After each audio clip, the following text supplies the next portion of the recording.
Hello and welcome to the virtual classroom.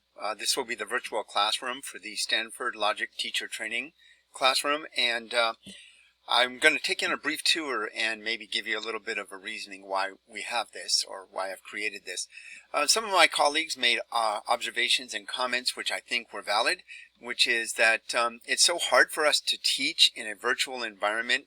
Distance learning is difficult because we lose some of the strengths of being in person with our class, with our students in our classroom.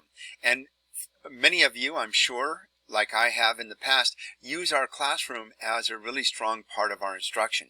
And when you're not in the classroom, it means you lose that strength. Things like posting work on the walls and referring to past exercises that we've done that we may have kept in the classroom, those kinds of things. And so that's part of the motivation for what I'm doing here. So let me take on a brief tour. As you can very well see, the metaphor that I'm using is an actual classroom. It looks like a classroom, but it's a virtual classroom.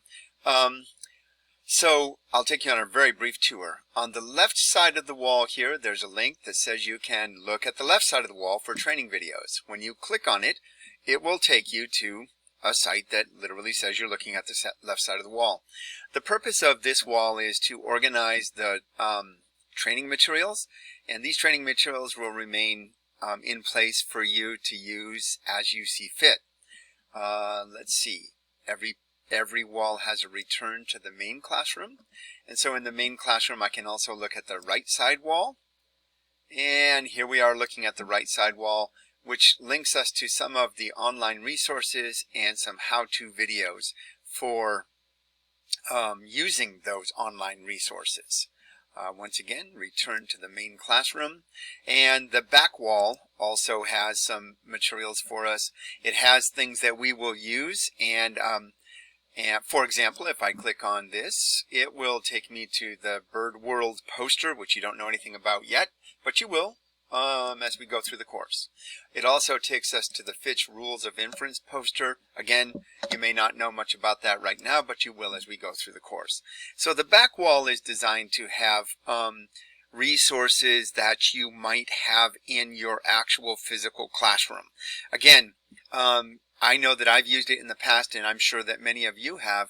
When you have an artifact from a instructional piece, like either a lecture or a key problem that you've solved with the class, then you'll keep that artifact in the classroom as an anchor experience, and you'll use it as in your teaching in the future. So that's what this is intended for.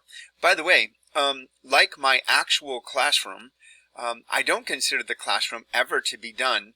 You know, we set up the classroom in the beginning of the year, and if, you know, perhaps people who aren't very familiar with teaching say, oh, we're just going to put the rows of desks in there and then everything's ready.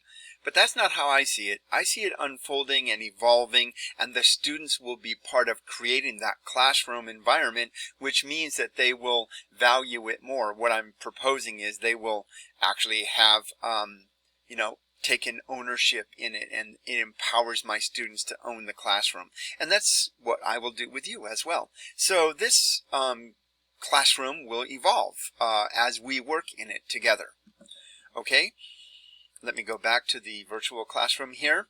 I've already shown you the left side wall, which focuses on training videos and resources, the right side wall, which focuses on our digital resources that are available to us through the Stanford interface and others as well, and the back wall, which focuses on classroom resources, or what I might call artifacts that would normally be in a regular classroom. We are also going to deal with the front wall, so to speak. And there are some, for example, when I click here, every day you will have a question, a link to a Google Sheet, which will allow you to ask questions in real time. We have a TA for this course. His name is Omar Seha, and he's very knowledgeable, and he will be monitoring the question board as well as our chat boards. Okay, so you will have access to questioning in real time, both through our chat and through this Google Sheet. Also, I have here some other links. For example, for today, which will be our first day of the course, There are some links to what's the purpose of this course, an actual link to the Zoom meeting, our assignment before we begin. Yay, an assignment.